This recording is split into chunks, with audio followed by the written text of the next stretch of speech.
None of the content on this or any episode of the Kratom Science Podcast, Kratom Science Journal Club, or on any page of KratomScience.com is intended, nor should it be considered, medical claims or medical advice.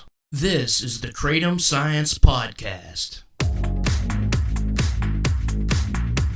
I'm your host, Brian Gallagher, blog and social media writer for KratomScience.com, your source for all things Kratom.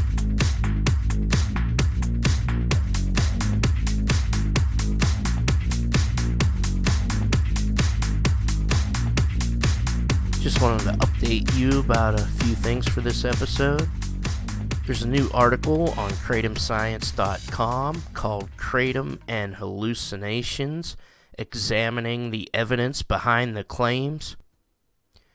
If you Google Kratom and Hallucinations, you get 5.7 million results. Most of the results, front page Google, are FDA, DEA, and for-profit rehabs and rehab organizations get top billing on Google as well. Certain search terms, like for COVID and stuff, Google, actually fixes it for everybody. And this is, a private browsing result. What Google does is they put a case report right on top, which is Cutlip et al. 2021. This case report called a case report of Kratom-Induced psychosis. We covered this on Kratom Science Journal Club, episode 24. It's a report of a man whose medical history included a history of post-traumatic stress disorder, traumatic brain injury, chronic primary adrenal insufficiency, several head injuries, a history of addiction to pain relievers, depression. Prior to admission, he had not slept in 7 days. His medications, which he discontinued, included 20 milligrams of Cymbalta, 15 milligrams hydrocortisone, 5 milligrams Adderall, 200 milligrams of testosterone weekly. He drank a shot of liquid kratom prior to his hospital admission after doing 8 or 9 regular kratom capsules with leaf powder occasionally. But he had a shot of liquid kratom, and he felt like he had a lot of energy, so he stopped taking all his medications. Then he was unable to sleep for a week.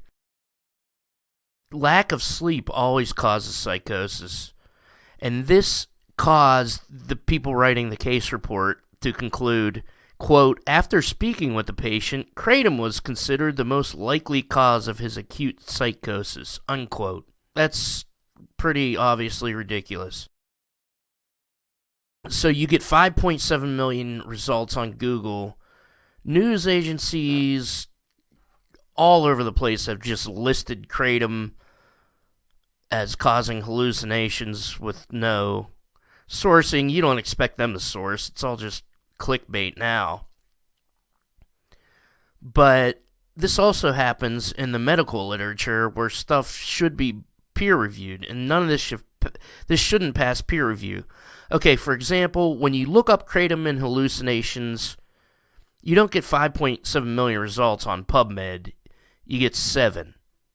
7 results when you look on PubMed. PubMed is the library of peer-reviewed medical literature.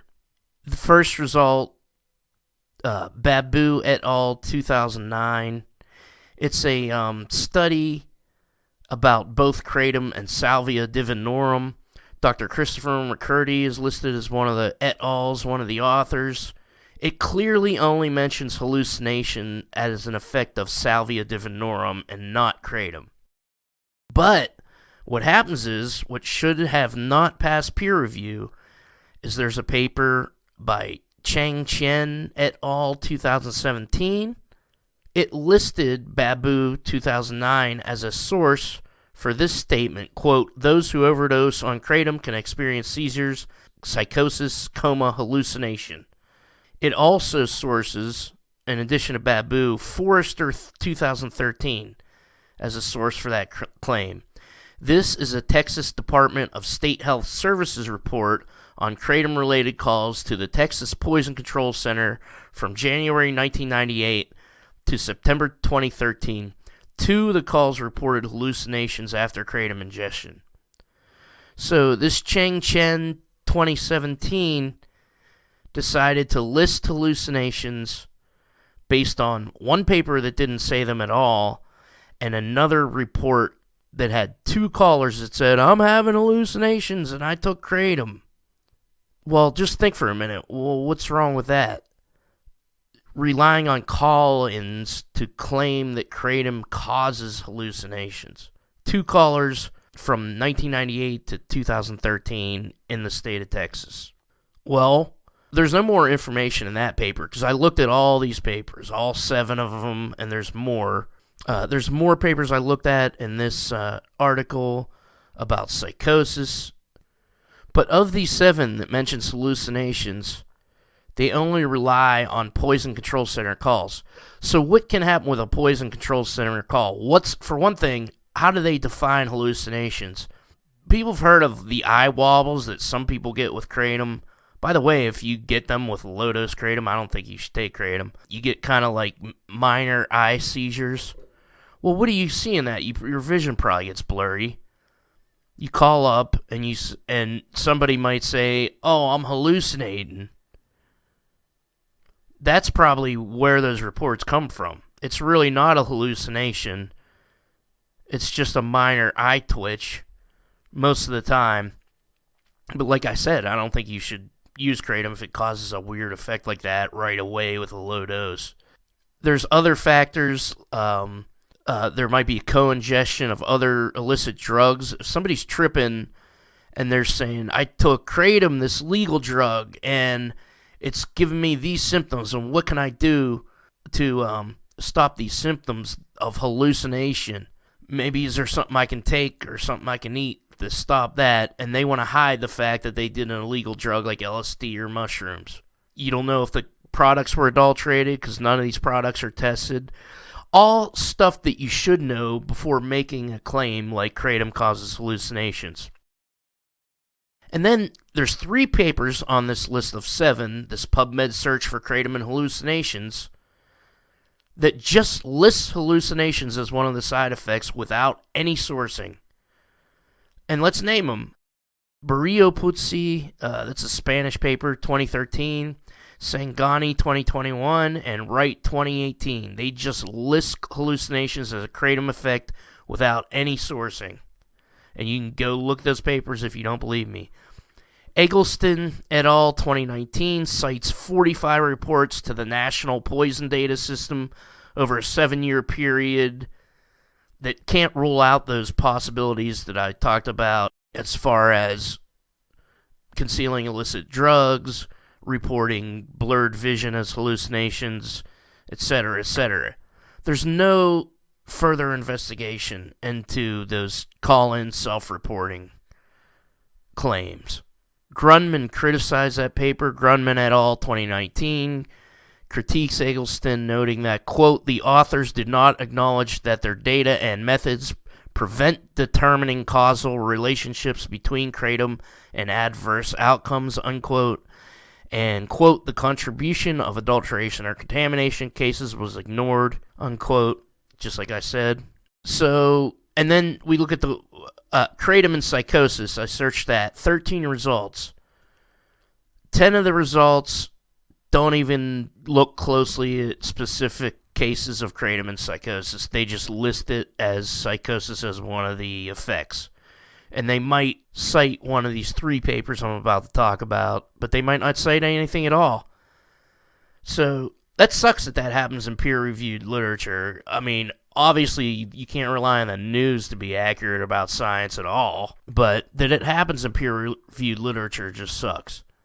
And it gives pseudoscience assholes ammo to be like, well, there's holes in the peer-review process. A lot of hacks like to do that, high-level hacks. By the way, I'm not a pseudoscience person either, and I'm not a conspiracy person just because I support the right to take kratom and take all kinds of medicinal plants and grow them in your yard if you want to. That doesn't mean I'm against medicine either, but a lot of people have had bad experiences with medicine. This is a big digression. Anyway, So the 3 reports that come up on PubMed that specifically talk about psychosis in people, that actually look at the psychosis, one is the case report that I talked about at the beginning of the podcast. It's just clearly the guy hadn't slept in 7 days. He had multiple medications he was taking that he just stopped, and he was only taking 4 to 4.5 grams of Kratom occasionally, and then he had 1 shot of liquid Kratom, and they say that caused his psychosis. The guy is he had 6 tours of duty, several head injuries, and PTSD and traumatic brain injury, and they're like, the Kratom caused it. So yeah, peer-reviewed science isn't immune from, so to speak, shitty headlines like a case report of Kratom-induced psychosis. This came out in the journal Curious, and they had a couple of them that were pretty bad, or the headlines were bad like that about Kratom, and the actual reporting was fine. It just had like a catchy train wreck headline, but this is all the way. Kratom was considered the most likely cause of his acute psychosis, not lack of sleep for 7 days. Are you fucking serious? So that goes in the garbage. If Kratom causes psychosis, I want to know, and I want to tell people. This isn't fucking politics. This is Kratom science. I want to know, and I want to tell people. So, the other 2 reports that were actually looked at whether Kratom causes psychosis, 150 regular Kratom users from Malaysia. This is Leong bin Abdullah et al. 2019, Malaysian team, I believe, from University of Science, Malaysia. I worked down at the University of Science there. Looked at 150 regular Kratom users, tested them based on, accepted scientific tests for psychotic symptoms. 6 were found to have mild psychotic symptoms. The study concludes, quote, although psychotic symptoms could occur among regular Kratom users, they were rare and not significantly associated with Kratom use characteristics. We found no evidence of elevated psychosis among regular Kratom users, unquote. And the final search result from Kratom and Psychosis on PubMed, V.G. Palam et al. 2016. It was a mouse study. Found Kratom to be, quote, effective in alleviating positive as well as negative symptoms of psychosis in mouse models, unquote, and that Kratom, quote, could be utilized for the development of novel antipsychotic drug, unquote.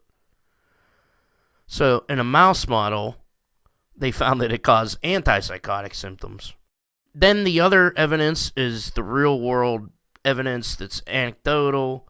I've seen a lot of comments on KratomScience.com, Reddit, and all the comments were, I wasn't sleeping, I just got off my meds, something similar to the case report in this case, where the guy just stopped taking his meds, didn't sleep for 7 days, has a history of brain injury, and I was taking Kratom at the time, and I had psychotic symptoms. So there is no strong evidence that Kratom causes psychosis or hallucinations. In the scientific literature, we have 1 case report of a guy who didn't sleep for 7 days, stopped all his meds, had 1 shot of liquid Kratom a week before going to the ER, who had psychosis. That's 1. We have 6 people in Malaysia with very mild symptoms, and the scientists concluded it wasn't related to Kratom use. And we have 45 poison control center calls, where you can't rule out other factors like reporting eye wobbles as hallucinations or adulteration with other substances or concealment of illicit drug use. That is not grounds to make a definitive scientific claim that Kratom causes hallucinations. So Kratom is not a hallucinogen. That's the bottom line. It's not a drug like LSD, shrooms, peyote, that gives you visuals and makes the room breathe like on an aquarium and stuff like that. It's not a hallucinogen, and that's how people in the media are talking about it, and it doesn't cause psychosis directly, if at all.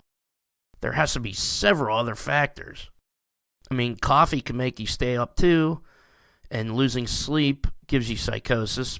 Does coffee cause psychosis?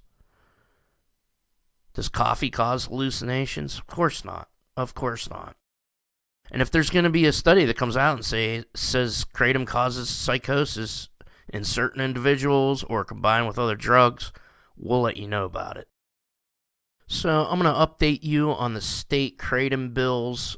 We have a post on kratomscience.com, and I will link that post in the description. 2023 state kratom bills will sponsor contact information. This is a post I started in January, and I've tried to update weekly or every 2 weeks.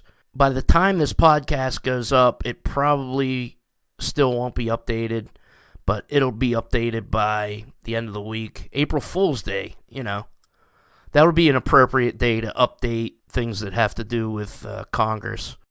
God, don't we all hate them for different reasons? It's great. It's great. I don't care who you voted for, which one you voted for, right? Most people think this way, by the way. And I think the great thing about the kratom issue is we can come together and just work on this one issue. We think people have the right to use kratom.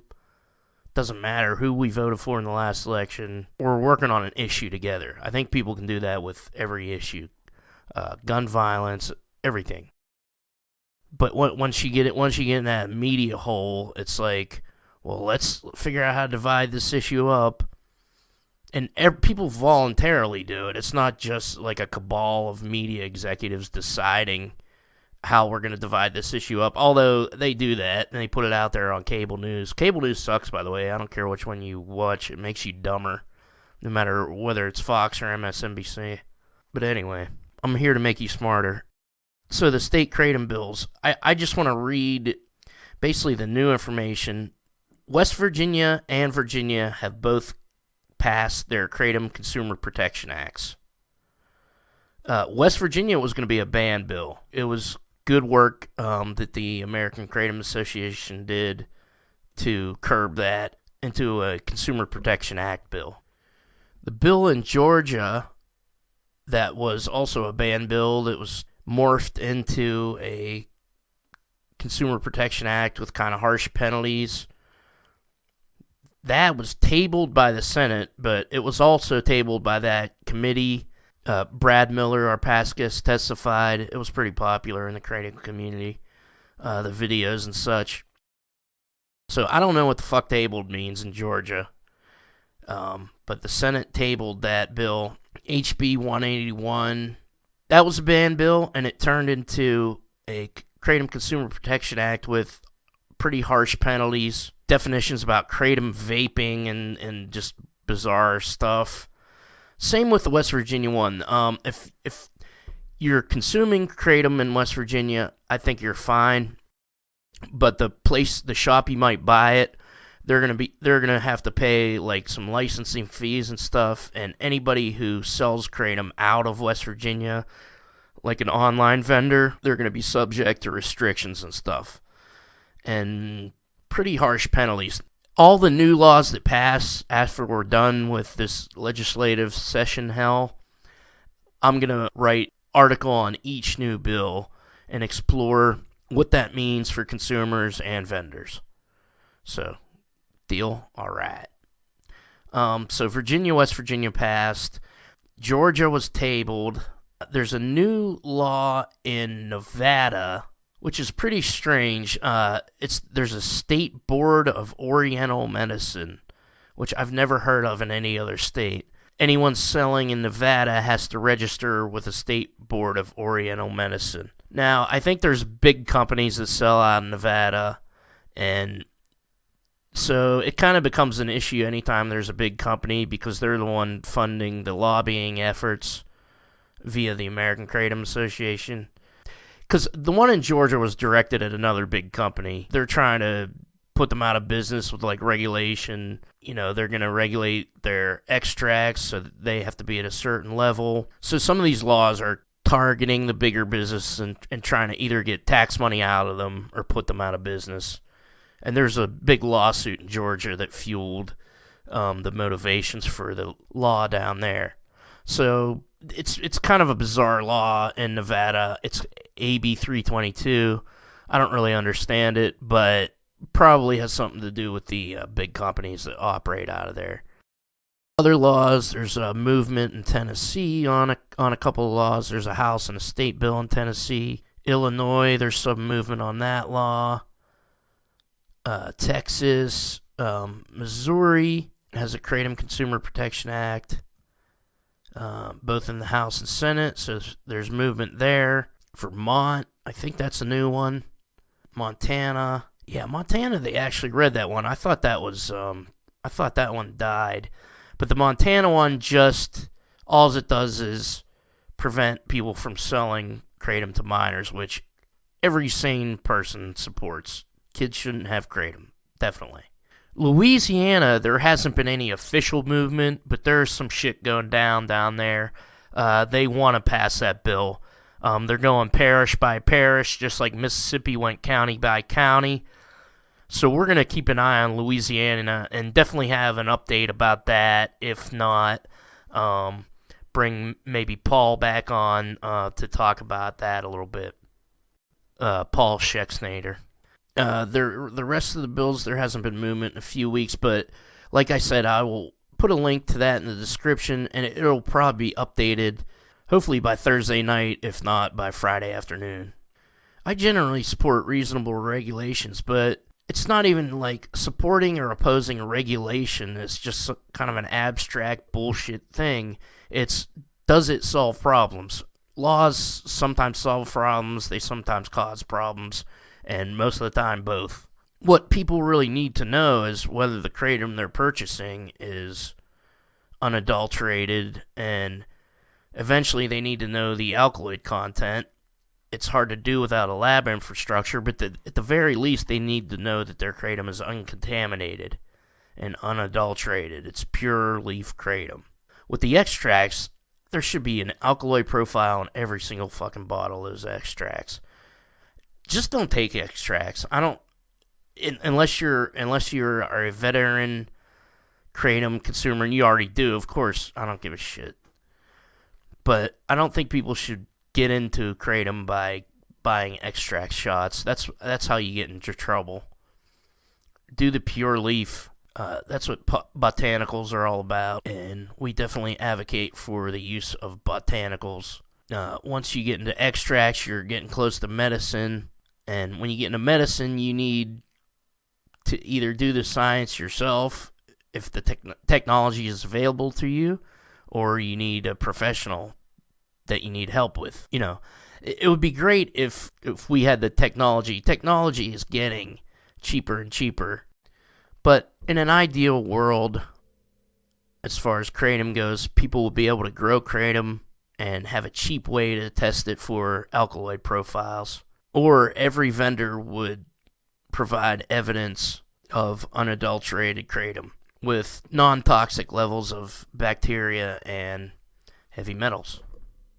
And how we get there is complex.